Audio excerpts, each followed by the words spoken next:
Aloha everybody, this is Kaylani from the Wild Wahine, and this is your astro forecast for this week. Usually for the astro forecast, I pick a couple of transits that I think are going to be most influential in your life, and then you can learn how to work with that energy so that you can make fantastic choices and just kind of like helps you ride the ease and the up and downs of all of the cosmic energy that's happening in the world and also in your own personal life.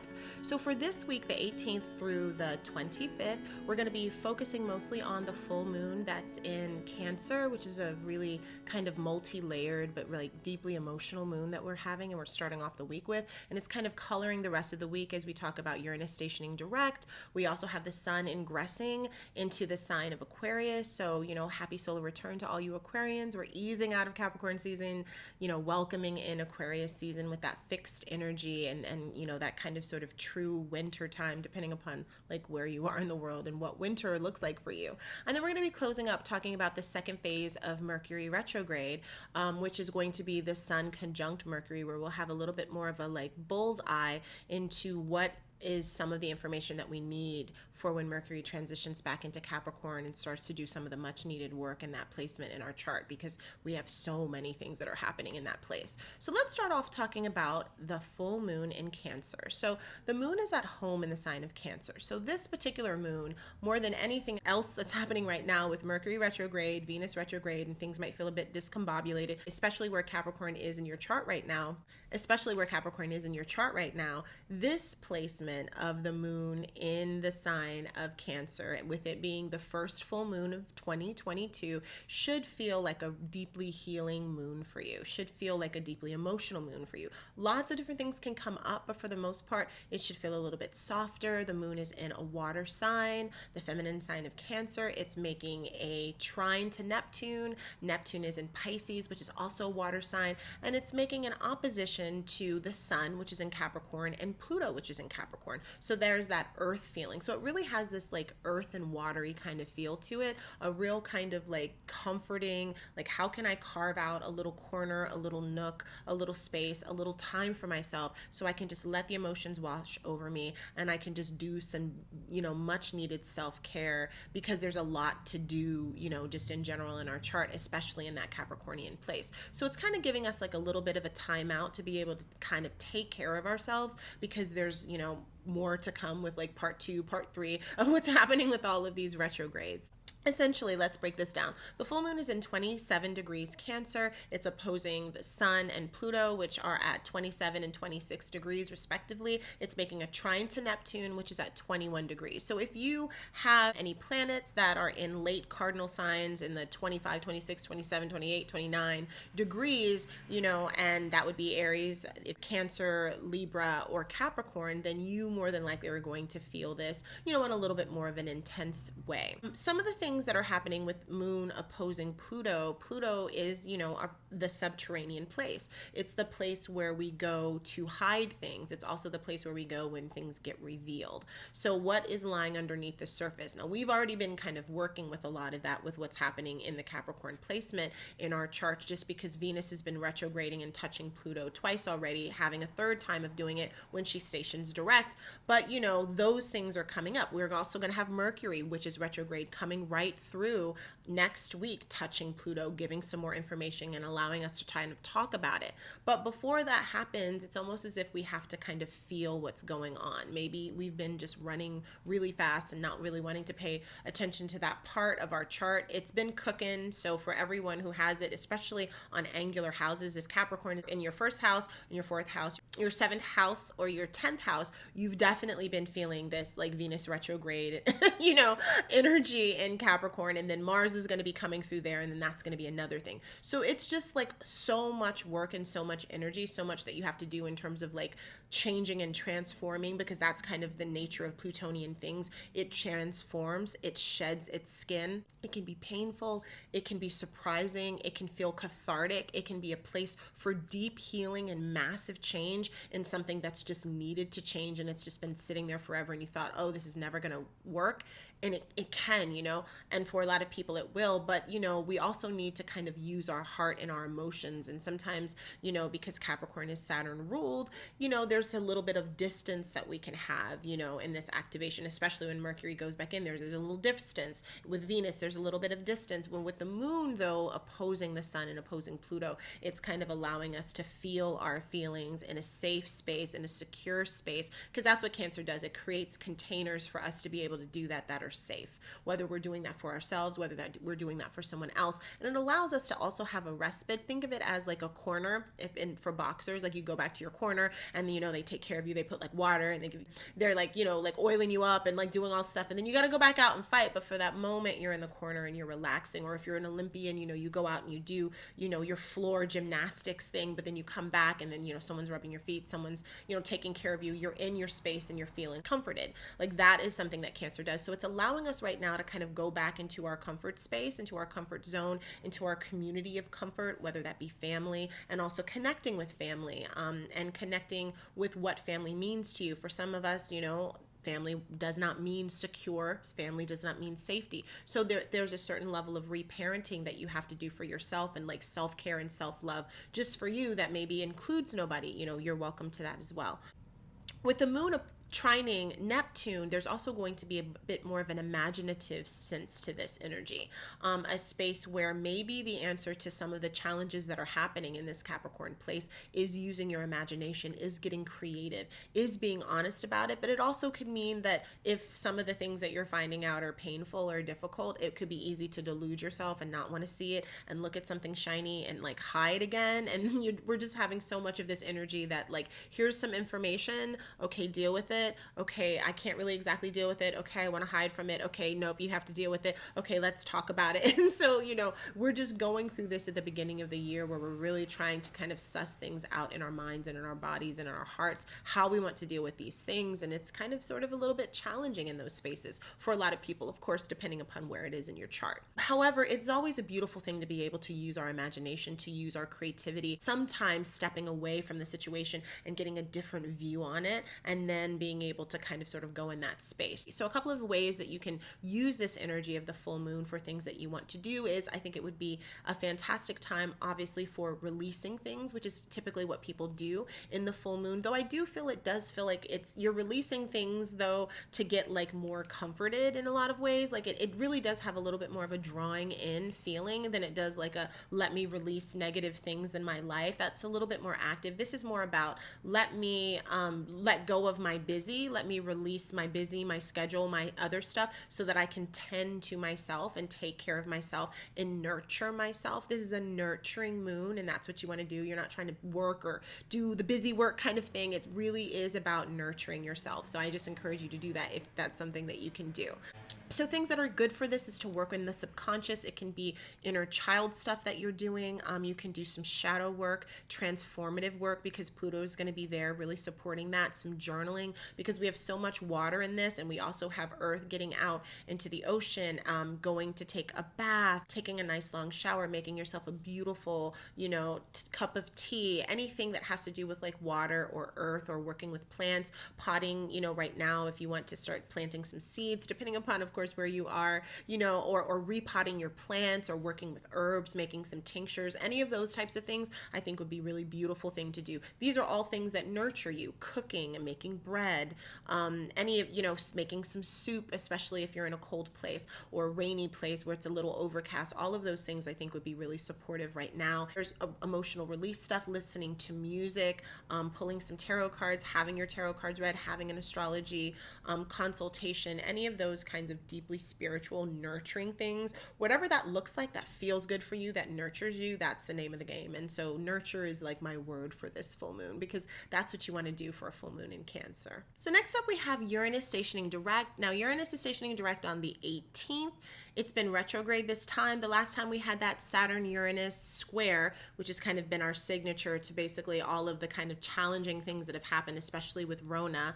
The last time we had that square, we had both Saturn and we had Uranus retrograde. So Uranus is now stationing direct, And it's going to be moving forward, which means it's going to be moving forward, coming back into a square with Saturn. Now, that's not happening until later on this year. So that'll be in October 4th, actually. So we have a ways to go before we have that happen. So Uranus is in the sign of Taurus, which is Venus's sign. Uranus is the great destabilizer. It kind of sort of shakes things up where things are, especially in the sign of Taurus, likes to be a little bit more fixed, likes to be more comfortable, doesn't like change because change is unpredictable, and change could mean something bad can happen. And Venusian things like for things to be easy and nice and beautiful and lovely. So the possibility of change could be interesting, but there's also like loss that could happen. Venus doesn't want to take the chances that it can't be, that it wouldn't be like a fun thing. When Mercury stationed retrograde, it immediately hit a square to Uranus, which at that time was retrograde. And we had a couple of really interesting things happen just in the mundane sense in the world. We had a hostage situation happen in the United States, and we also had a big underwater volcano explode and cause a tsunami to a lot of the Pacific Islands. We got a little, some little wave action, nothing big. And I think California even got some, but there was definitely a lot more flooding that happened in Tonga. I haven't followed up with the story, so I really hope everybody is okay. But it really was an interesting activation that happens, whenever Uranus kind of sort of gets, activated. It just kind of the world takes an exhale, so to speak, since it was an underwater volcano. So, this is what we're talking about, sudden things, sudden actions that happen. Now that Uranus is stationing direct, maybe some of those kind of breakthroughs, and when it comes to the interpersonal things, independence, the electrical nature of things, social media, technology, all of those things are under the guise of Uranus. And so all of those things are kind of shifting and changing and coming together in unique and interesting ways. It really does have energy of the red pill, but even when it comes to situations in the world or just weather type patterns, it's a sudden shift, or something breaks off, there's an eruption of sorts, there's some sort of traveling type of tragedy, all of those things kind of have to do with Uranian things, especially when planets are squaring Uranus or they're conjunct Uranus. It seems to activate it, and then big things happen. So it is in a direct station right now, so it's moving forward. Not that I think really with Uranus it makes much of a difference whether it's retrograde. Is it more destructive when it's retrograde or than when it's direct? It might be more constructive in some ways, a little bit less completely chaotic, but it's still going to bring massive change. And if you're the type of person who loves change and thrives off that mutable quality, it's going to feel good. If you're the person who likes everything to be the same at the same time, this is the way it is, it's going to be chaotic. So that's just something for you guys to know. So the sun is ingressing into the sign of Aquarius, and that's happening on the 19th or the 20th, depending upon where you are in the world. So we're entering the sun into Aquarius, where the sun actually does not like to be, because it's essentially in the middle of winter. It's the fixed part of winter, right? Because Capricorn was the cardinal part. It starts winter. This is midwinter. If you're in a place where you're experiencing a true winter, it's cold, it's snowy, it's icy, and it's just in it to win it, I'm glad I'm not in those spaces. I remember though having lived there before, and it's intense. But good luck to you. Having this kind of fixed energy, masculine energy, air energy. So it's fixed air. I change my mind and I like to exchange ideas and all of this, but once I make a decision, I'm fixed. There's a certain stuck quality to it with all fixed signs. It's about seeing things through to completion, being able to focus on something long term. It really has that long distance runner energy, but it also doesn't know how to pivot. It's very challenging for it to pivot, and it's really challenging to change an Aquarian's mind. If you've done it, let me know how you do it, because that shit is hard. Aquarius is a Saturn-ruled sign. It oftentimes is associated with a unique and eccentric kind of energy, an individual, because it's opposite Leo. So Leo has about my own personal creativity and how I can push that out into the world, and Aquarius is more the collective, the group, how I find myself in groups, how I am in groups, how I can express myself against other folks. There's a certain level of polarization that comes with Aquarian energy. I know who I am by juxtaposing myself against something else. I understand that kind of quality in terms of with the group. There can be a strong sense of idealism because Saturn is there, rules and structure. I say what I mean what I say. Like, if you broke the rules, this is not okay. There's a rigidity quality to it, as there always is with like all fixed signs, but there's also this very much a uniqueness, an inventiveness, a really new, interesting way of looking at things, of being, of dressing, of embodying what it means to be self. Aquarius loves to be part of groups and in the conversation with everyone, but it's also very important to have some isolated time that steps away, that's back, to yourself. So these are some of the energies that might come up wherever Aquarius is in your chart. Now, you've been feeling this anyway because Saturn right now is in its home sign of Aquarius. So that area has been activated with the Saturn-Uranus square for sure. So your Aquarius chart has already kind of expressed itself to you in very specific ways, but now the sun is going to be moving through there and it's going to be conjunct Saturn, and so will all of the rest of our planets. Mercury got very close and then decided to retrograde back because it was like, I got to do some things before I like talk to Big Daddy Saturn. But Mars will come through there, which is going to be deeply intense, and then also Venus will come through there as well. So we have all of these planets now conjuncting Saturn in a Saturn ruled sign. Now, the positive part about that is when Saturn is in its home sign, tends to do things that are a little bit more productive. Like, it's like, I'm going to use the big energy, but I'm going to use it in like a positive, moving forward kind of way. When Saturn though gets really close to that square to Uranus, though, it's just unstoppable force meets immovable object, and it just makes all kinds of crazy things happen, which we've kind of sort of seen. But it also can be very productive if you need a breakthrough, because what you're trying to work on, especially with the fixed energies, it's just not coming through. And the only way for you to have a breakthrough is to have something literally break or explode, or suddenly the light bulb goes off. That's just how it is. Like, if you're fixed, you change because of sudden drastic situations. You don't necessarily change because somebody's knocking on the door, because you're fixed energy. They could be knocking forever, like, and ever and ever and ever. Like, how it changes is when you have a sudden reversal, a sudden shift. And so that is just kind of sort of that energy. One of the things that was interesting that I found out about Aquarius in terms of its symbol, which is the man, sometimes it's depicted as a woman, pouring water. People often associate Aquarius with water signs, but it is an air sign, and all air signs likes to exchange. That's what they do. They exchange information. So you have, knowledge, which is symbolized as water. Some people also symbolize it as emotion. And so it's a person pouring out their knowledge or their emotions into the larger body of water, because oftentimes the water bearer is pouring water out. And so it's like you have the knowledge and you have your emotions, and you're pouring that out for the world to have, because you're a part of the world, but you're still very much an individual while you're part of the whole. And that is kind of sort of the back and forth that happens with Aquarian energy, and being so uniquely themselves, sometimes also being kind of isolated in their uniqueness, but then also being a part of the group and having lots of friends. Like, a lot of times it gets teased to be like the friendliest sign.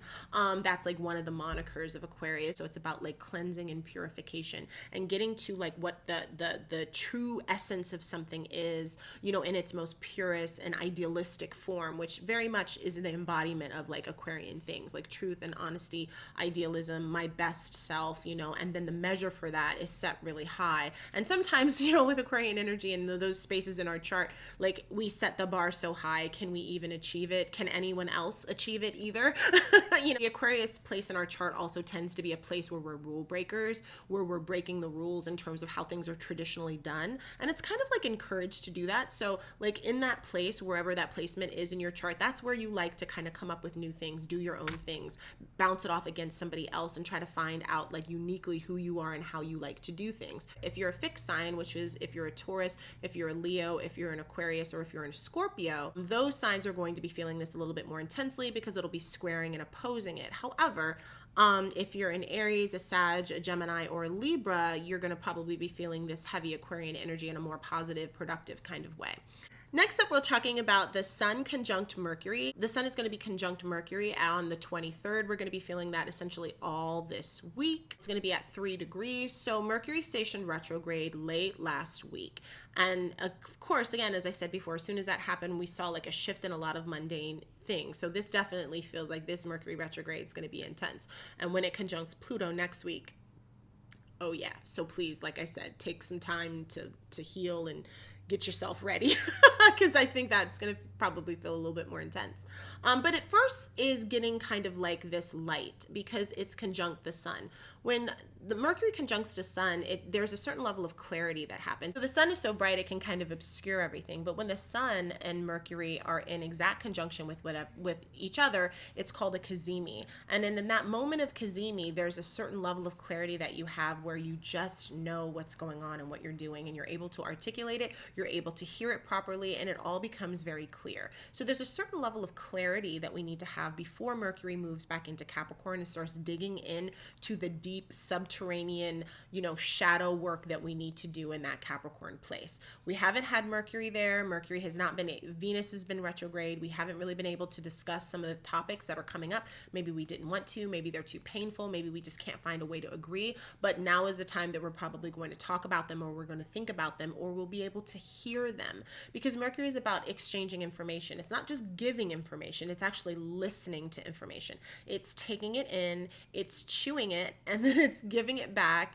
and then going back. I mean, that is really a conversation, and I think that's really interesting, and I think it's also really important for us to know in places in our chart when we're having some difficulty and we're going to have to work things out, and Venus is not helping because she's retrograde, and coming to a compromise is hard. Understanding what a true compromise is, it really is that give and take, and it's not just one person just saying something and the other one being berated. It really is back and forth kind of energy, and that's something that's going to be really important during this time. So there's some clarity that we're going to have around that. There's some information or a way that we do things or how someone else does things that becomes quite clear, and then we're able to kind of sort of move forward with it. It doesn't necessarily mean that our verbal skills are going to be the best because Mercury is retrograde, but it does, like I've mentioned before in my Mercury retrograde video of last week, which I'll link above. And also I have a Mercury retrograde kind of breakdown on Instagram where I talked about it.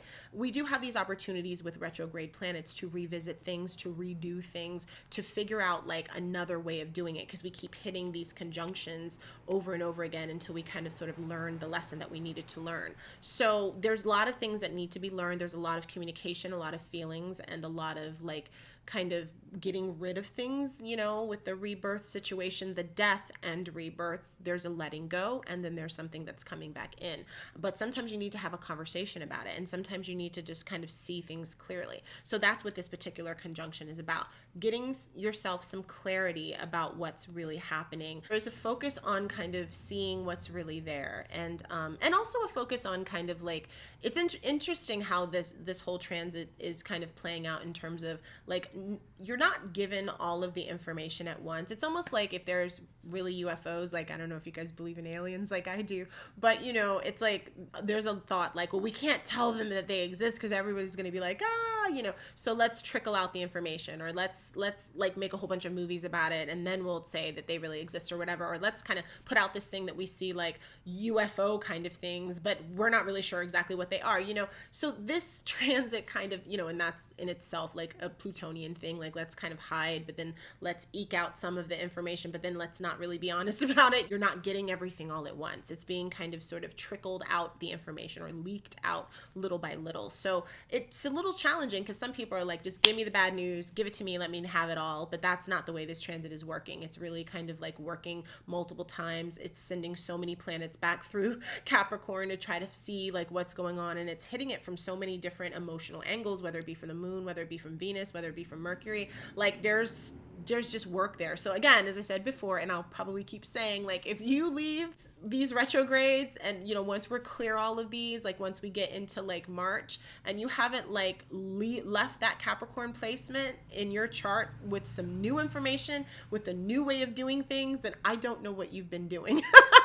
Because there is work to be done in that place, and you're gonna do it like at some point. So you might as well just like take off the rose-colored glasses and go ahead and do that work. So anyway, thanks so much for joining. I'm so glad that you were able to join today and listen to my astro forecast. If you have any questions, make sure you can put them in the comments below. Subscribe if you can, like this video, share it depending upon whatever platform you're watching this information. Make sure you swing on by Clubhouse on Wednesdays. We usually have rooms. We talk about spiritual things, herbalism, astrology, tarot, just all of those kinds of fun things. And then you can just like come for a live call and share. And if you're also interested in more information in terms of what's coming up this year for 2022, and you don't want to just get the astro forecast like week to week, but you want to know what are the major transits of the year ahead, make sure you subscribe to my astrology year ahead forecast. That's www.thewildwahine.com/workshops, and then you can click on that and sign up. It's $33.33 for a video, and you will have a lot of calendars, and it's just going to give you a really nice heads up for the year ahead if you found this video to be useful. So thank you, and everyone have a fantastic week.